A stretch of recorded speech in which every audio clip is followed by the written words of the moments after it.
말씀을 보면서 제자란 단어가 본문에 많이 나오는데요.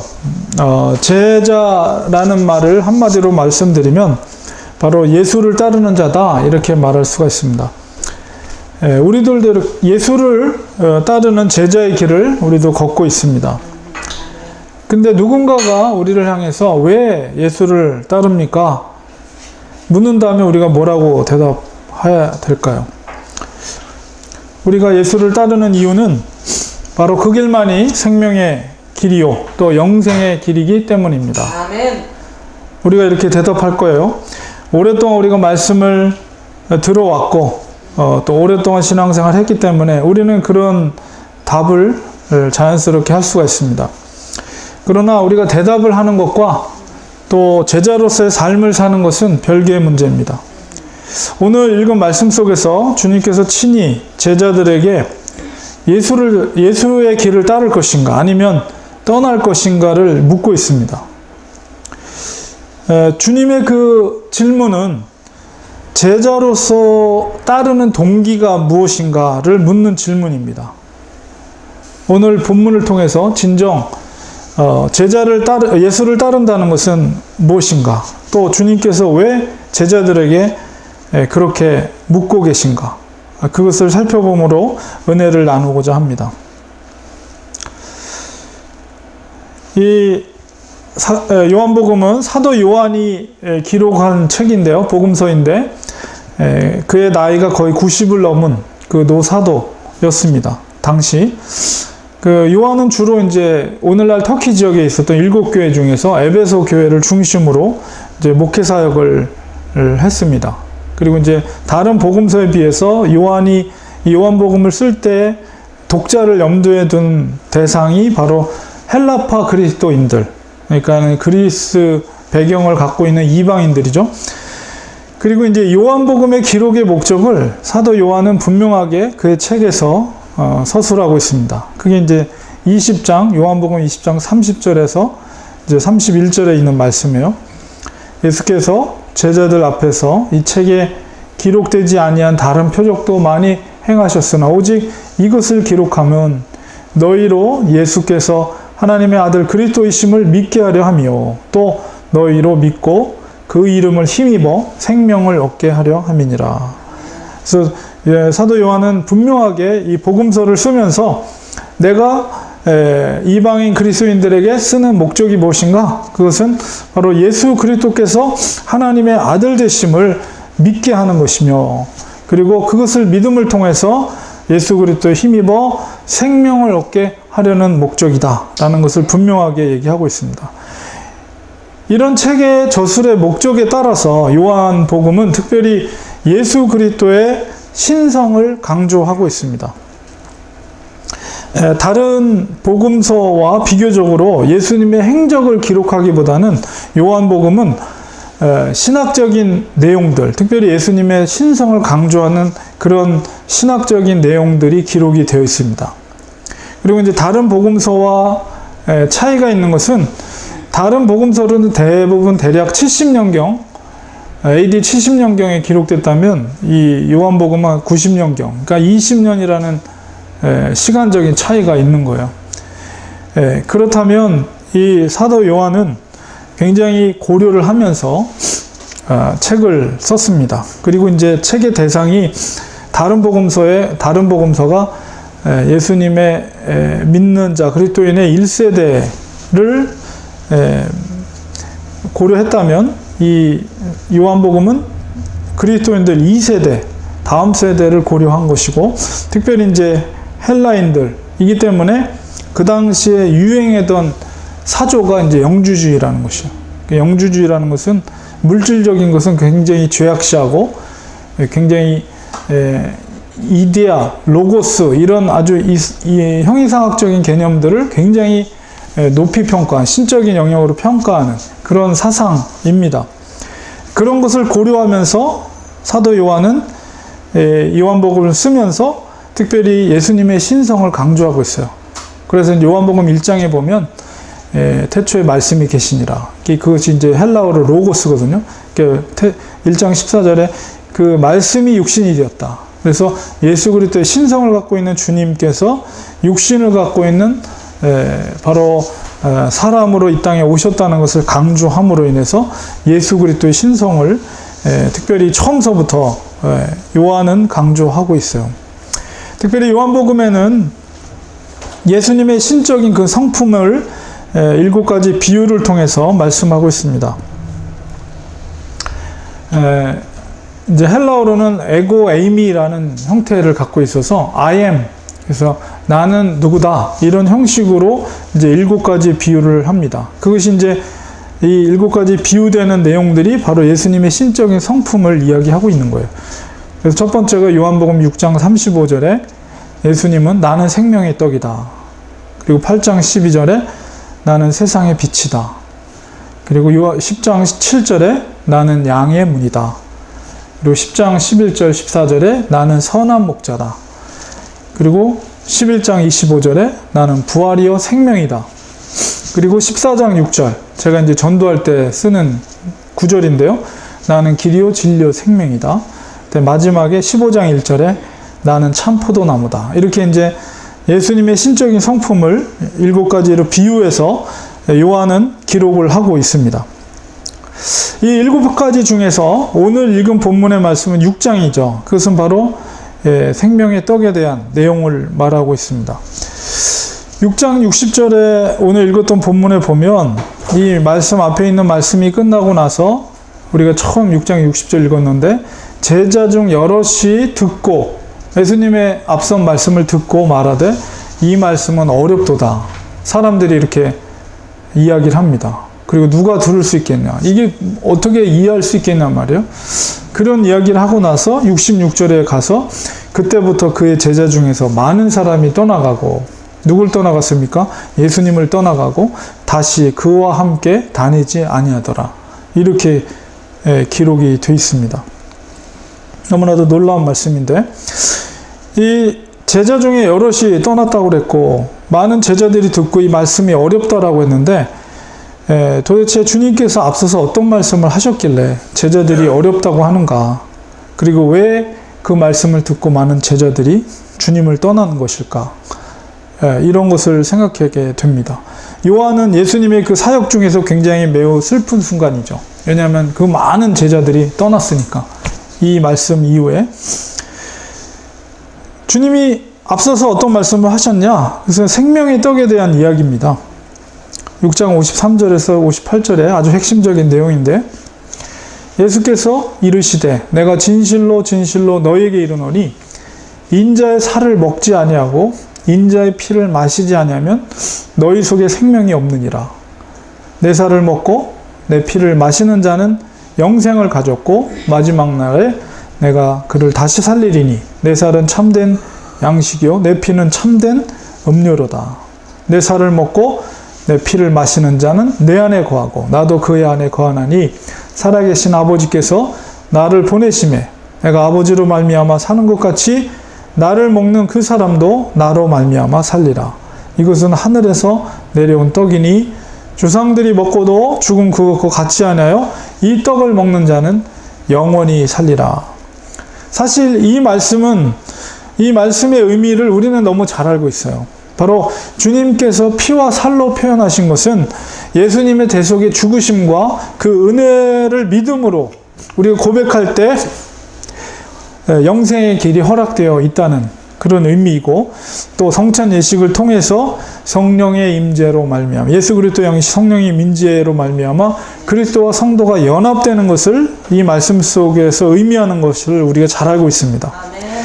그런데 그 당시에 2000년 전에 이 당시에 사람들은 처음 이 말을 들었을 때 주님의 살과 피를 말하는 것이 뭘 의미하는 건지 쉽게 이해하기가 어려웠어요.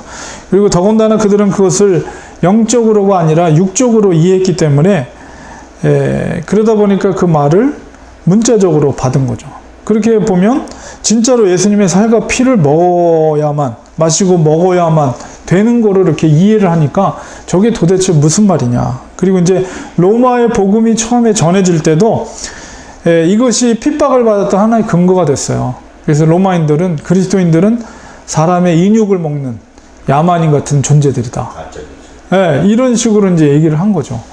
근데 그거는 이제 오해를 한 거죠. 영적으로 이해를 해야 되는데, 그러니까 이 말씀에 대해서 제자들이 이제 수군거리기 시작했어요. 그래서 사실은 우리가 너무 잘 알고 있는 주님의 영적인 임재와 주님의 살과 피를 나눈다는 것이 예수 그리스도 성령 안에서의 연합됨을 의미하는 건데, 6장 61절에 보면 예수께서 스스로 제자들이 이 말씀에 대해 수군거리는 걸 아시고 이르시되 이 말이 너에게 걸림이 되느냐 물어봐요.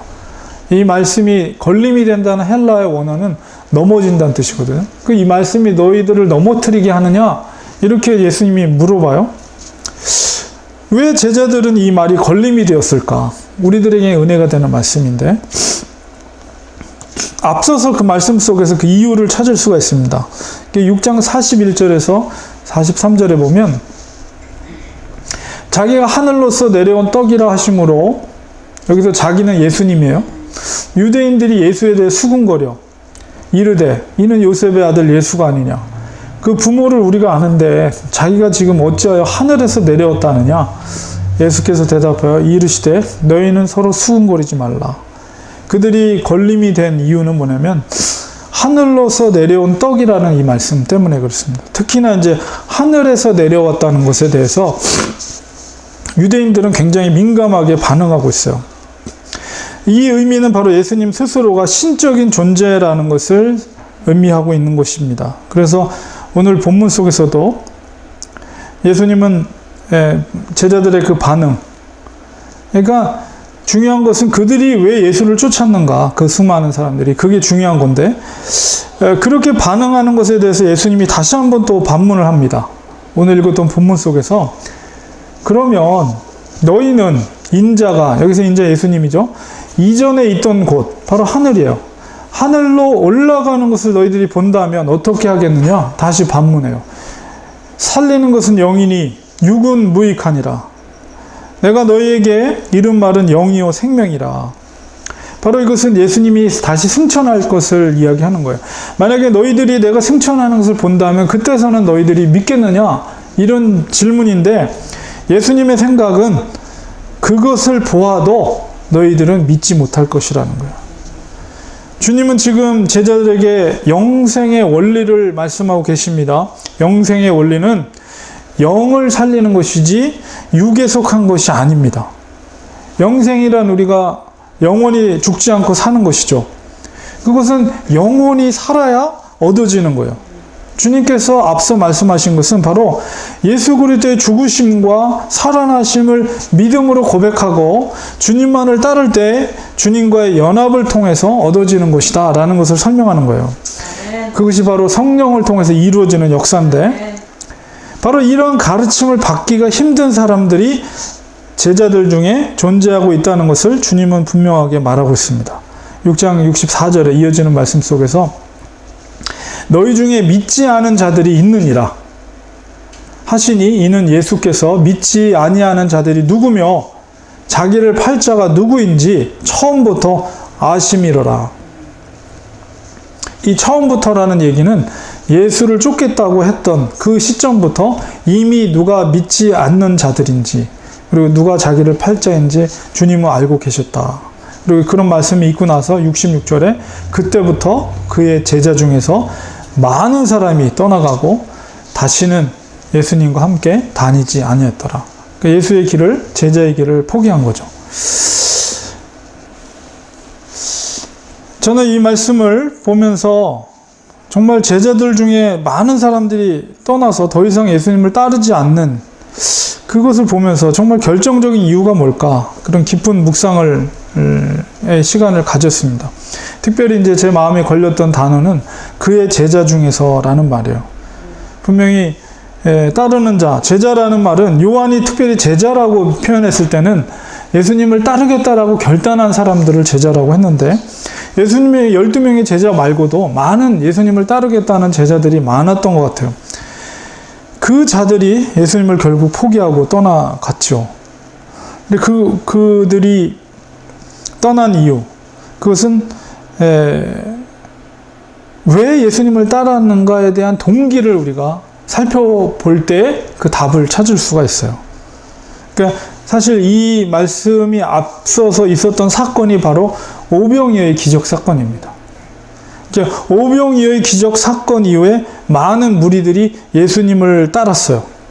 바로 그것이 동기가 된 거죠. 그래서 앞서서 예수님께서도 6장 26절에 예수께서 많은 무리들이 쫓아오는 것을 보고 대답하여 이르시되 내가 진실로 진실로 너희에게 이르노니 너희가 나를 찾는 것은 표적을 본 까닭이 아니요 떡을 먹고 배부른 까닭이로다. 이런 말씀을 하십니다. 예수를 따르는 동기가 무엇인가? 그것은 영적인 것이 아니라 육적인 것이라는 것을 알 수가 있는 거죠. 인간은 시대를 초월하여 눈에 보이는 물질을 도와주고 공급해주는 자에게 호감이 생기게 돼 있어요. 그렇기 때문에 이게 뇌물이라는 게 있지 않습니까? 정말 먹고 살기 힘들 때는 그것을 잡으려고 합니다. 그들이 쫓았던 예수는 자기들을 먹고 배부르게 해줄 수 있는 존재라고 믿었던 거예요. 그래서 저 사람, 특히나 그 시대 가난한 사람들, 저 사람을 쫓아가면 굶지는 않겠구나. 이런 동기를 가지고 쫓았지만 그가 쫓았던 예수는 허상인 거죠. 주님이 이 땅에 물질적인 해방을 위해 오신 분이 아닙니다. 주님은 죽어가는 영혼에게 생명을 주시기 위해 오신 분입니다. 주님은 그 주님을 따르는 자들 중에 진리를 믿지 않은 자들이 누구이며 마지막에 자기를 팔 자가 누구인지를 처음부터 아셨어요. 그래서 가짜 제자와 진짜 제자가 판가름이 되게 되는데 그 판가름을 하게 하는 것이 예수님의 말씀이었던 거죠. 아멘. 말씀, 그 복음이 선포되었을 때 그것을 받아들이는 자와 거부하는 자가 판가름이 된 거예요. 주님을 따른다고 해서 제자라는 호칭을 받는다고 해서 모두가 구원을 받는 것이 아닙니다. 주님을 따른다고 해서 모두가 믿는 자가 아니라는 것이죠. 심지어는 3년 동안 주님의 공생애를 함께했던 제자도 그 동기가 말씀 앞에 올바로 돼 있지 않았을 때 결정적인 순간에 예수님과는 관계없는 사람이 되는 거예요. 얼마나 비참한 결과를 맞이하게 되는지 모릅니다. 그러나 영적인 세상에 눈이 떠져 있는 사람은 예수님을 따라가는 것에 있어서 육적인 것에 영향을 받지 않아요. 외적인 상황을 극복할 수 있는 영적인 파워가 있기 때문에 그렇습니다. 진짜 그리스도인들에게는 그런 영적 파워가 있습니다. 영적인 능력은 절대로 저절로 생기는 것이 아니에요. 사도 바울은 참된 제자가 되기 위해서는 영적인 무장을 철저히 할 것을 당부하고 있습니다. 에베소서 6장 11절에 마귀의 간궤를 능히 대적하기 위하여 하나님의 전신갑주를 입으라. 우리의 씨름은 혈과 육을 상대하는 것이 아니요 통치자들과 권세들과 이 어둠의 세상 주관자들과 하늘에 있는 악한 영들을 상대함이라. 아멘. 사도 바울은 분명하게 제자들이 갖춰야 될 영적인 파워와 영적인 무장을 이야기하고 있어요. 그럼에도 불구하고 예수를 따른다고 하면서도 육에 속한 사람들이 있습니다. 마치 가시덤불에 뿌려진 씨앗처럼 그것이 싹이 나고 가지가 이렇게 자라나요. 그것이 예수를 쫓는 거라고 생각을 합니다. 그리고 자기들이 구원을 받는다고 확신을 해요. 그러나 결과적으로 가시덤불에 걸리게 되면 그것은 무엇을 의미합니까? 세상의 염려와 세상의 환난과 어려움 속에서 믿음의 길을 포기해버려요. 이게 바로 예수를 따른다고 하면서 육에 속한 사람들입니다. 싹이 나가 줄기가 자라는 것만으로 구원에 이룰 수 있다는 어리석은 생각을 가져서는 안 됩니다. 주님께서 우리에게 요구하시는 것은 믿음의 열매예요. 아멘. 저는 어떤 교회에서 교인들이 대화를 하는 것을 우연히 들은 적이 있습니다. 아마도 그 장로님이었던 것 같아요. 아마 헌금에 대해서 이야기를 하는데 어떻게 말씀하시냐면 당장 집에 먹을 것이 없고 애들이 쫄쫄 굶고 있는데 어떻게 교회 헌금을 할 수 있냐 이렇게 말하더라고요. 그리고 내가 먹고 살아야지 교회도 있는 거지. 그리고 헌금도 할 수 있는 거지. 현실적으로 가정이 어려운데 어떻게 교회도 헌금할 수 있냐 이런 얘기를 하더라고요. 아주 솔직한 답변에 사실 저는 좀 놀랐습니다. 오늘날 교회 다니는 많은 분들의 생각이 마치 저 장로님 같은 마음이 아닐까? 그런 생각이 들었습니다. 평생 신앙생활을 해오지만 그런 마음을 가지고 신앙생활을 해야 한다면 과연 그 중심에 하나님이 계신 것일까? 아니면 자기가 주인이 돼서 하나님을 축복의 도구로 이용하는 것은 아닐까? 주님께서 다시 이 땅에 21세기를 살고 있는 이민교회, 한국교회에 오셔서 만약에 성도들을 보고 교회를 형편을 보고 목회자들을 보고 있다면 과연 뭐라고 하실까? 말씀을 묵상하면 묵상할수록 우리의 현실은 영적으로 많이 어둡습니다. 삶은 풍요로워졌지만 사람들의 관심은 영적인 것보다는 물질적인 것, 눈에 보이는 물질적인 것에 얼마나 관심을 많이 갖고 있는지 모릅니다. 더욱이 종교 지도자들의 타락성은 그 시대의 영적인 상황을 우리가 인식할 수 있는 지표가 돼요. 교회 역사적으로 볼 때 오늘날에 들려오는 목회자들의 타락상은 얼마나 안타까운지 모릅니다. 물질과 명예와 권력을 추구하는 목회자들, 성적으로 넘어진 목회자들, 그럼에도 불구하고 회개하지 않는 목회자들, 자기 가족들을 위해서라면 양을 희생시키는 목회자들. 오늘날 목회자들이 육적인 것들을 너무 지나치게 추구합니다. 물론 말은 그렇게 안 합니다. 얼마나 목회자들이 말을 잘합니까? 말 자체가 사실은 힘이에요. 권력이고. 그렇기 때문에 항상 저도 조심합니다. 실상은 자기의 배후를 채우려는 목회자들이 너무 많습니다. 참 제자는 말로 구분되는 것이 아니라 믿음의 열매로 판가름되는 거예요. 아멘. 이제 주님은 남아있는 제자들에게 12명의 제자들에게 또 묻습니다. 너희도 가려느냐? 6장 67절에 예수께서 12 제자에게 이르시되 너희도 가려느냐? 얼마나 많은 사람들이 가버렸으면 남아있는 거라고는 아마 12명밖에 안 남았던 것 같아요. 너희들도 갈래? 주님이 묻습니다. 다행히도 베드로는 지혜롭게 답변을 하죠. 68절에 시몬 베드로가 대답하되 주여 영생의 말씀이 주께 있사오니 우리가 누구에게로 가오리까? 우리가 주는 하나님의 거룩하신 자신 줄 믿고 알았사옵나이다. 12명의 제자들이 대표로 베드로가 이런 대답을 합니다. 그렇습니다. 믿음이 있는 자의 대답은 먹고 배불러서가 아니라 예수님 자신이 생명의 떡임을 고백하는 것이죠. 예수님의 하나님 아들 되심을, 그리스도 되심을 고백하고 인정할 때 그 속에 진정한 영생이, 생명이 얻어지게 되는 거예요. 아멘. 베드로의 고백 속에서 구원의 소망을 우리는 발견하게 됩니다. 아멘.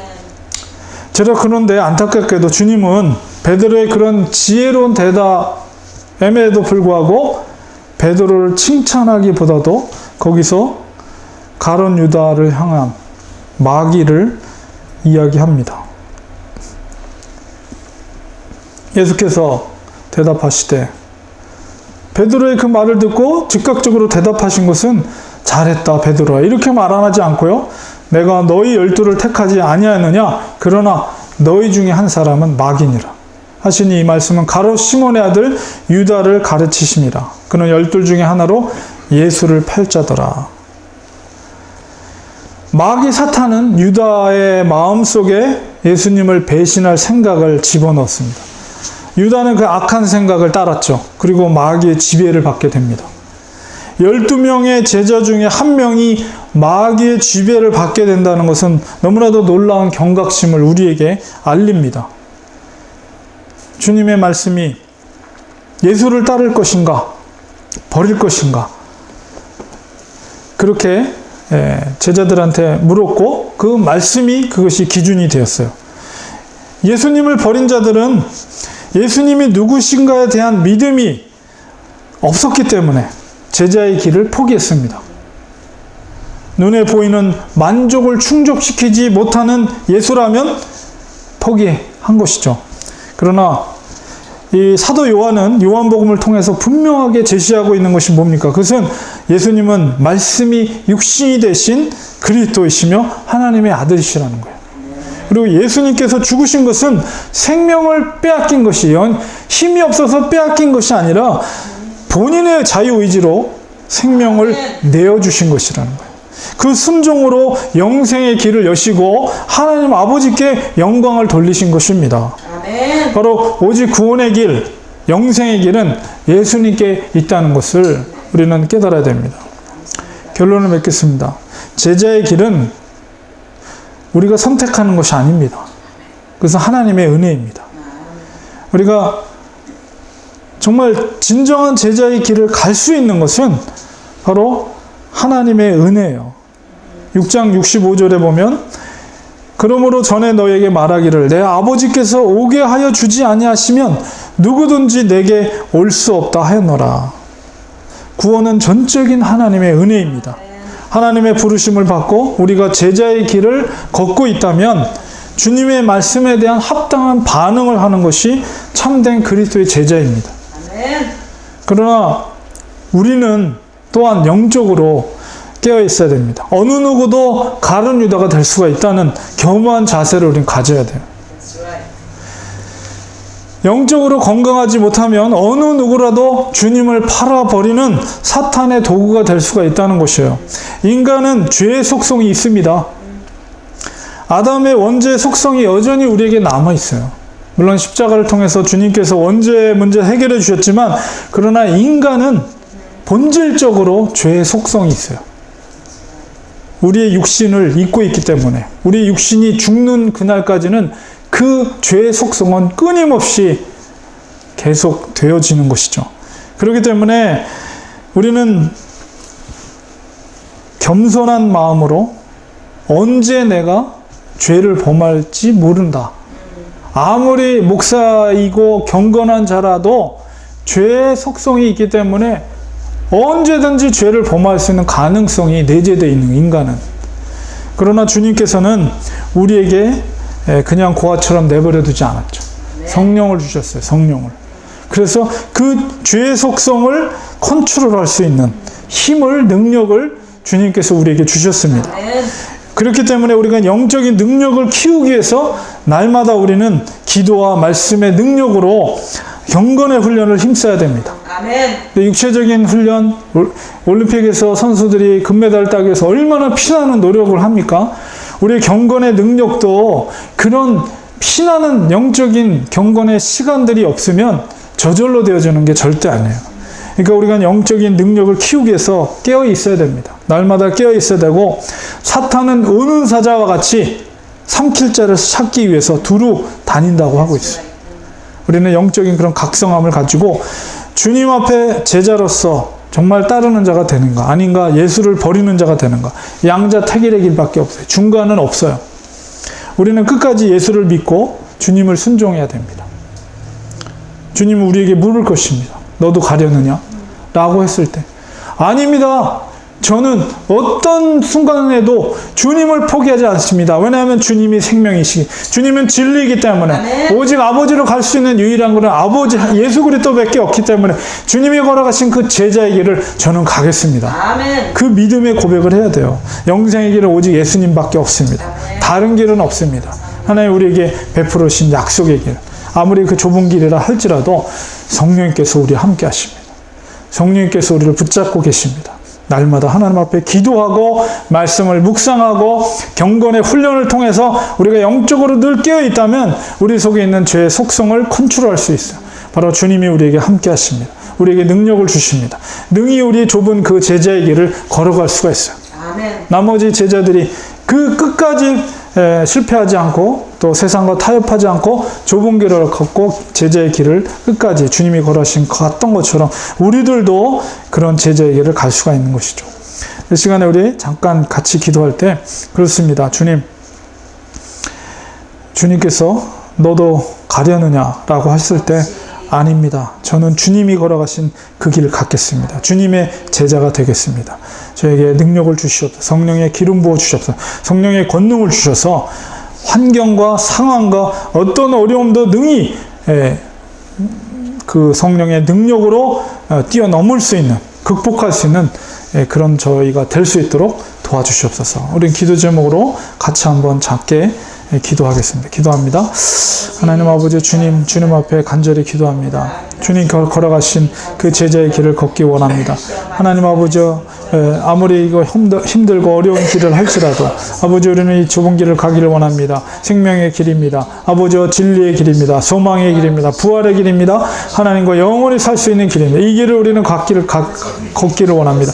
하나님 도와주세요. 함께 해주세요. 성령께서 우리와 함께 하심을 믿습니다. 성령의 충만함으로 기름 부어주어서 주님을 의지하며 나아갈 수 있는 저희들이 될 수 있도록 도와주시옵시고 아버지 앞에 나아가서 아버지 정말 주님 앞에 붙들린 바 되어서 아버지 주님이 걸어가신 그 길을 우리도 걸어갈 수 있는 저희들 될 수 있도록 인도하여 주시옵소서. 아버지 하나님 붙들어 주시옵소서. 하나님의 영광을 위해서 걸어갈 수 있는 저희들 될 수 있도록 아버지 인도하여 주시옵소서.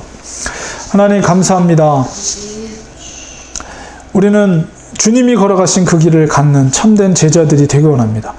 그러니까 정말 하나님 우리가 구원받은 그 은혜가 우리 속에 진정한 있다면 정말 우리는 좁은 길을 가기를 원합니다. 그러나 그 아무리 좁은 길을 할지라도 그 끝이 생명의 길이요 영생의 길임을 우리가 진리의 길임을 우리가 알기에 그 길을 오히려 감사하면서 가기를 원합니다. 우리에게 성령의 기름 부음, 성령의 능력을 주시고 우리가 영적으로 늘 깨어서 각성하여서 하나님의 기뻐하시는 뜻대로 육체의 소욕이 아니라 성령의 기뻐하시는 뜻대로 순종하는 저희들 가게 하여 주시옵시고 아버지 진정한 참된 제자의 길을 걸어갈 수 있는 저희들 되게 하소서. 그 길이 부활의 길이요 생명의 길이요 진리의 길임을 믿습니다. 아버지 그 믿음을 가지고 타협하지 않고 하나님이 주시는 능력으로 우리 그 제자의 길을 걸어가는 우리가 될 수 있도록 도와주시옵소서. 예수님의 이름으로 기도드리옵나이다. 아멘.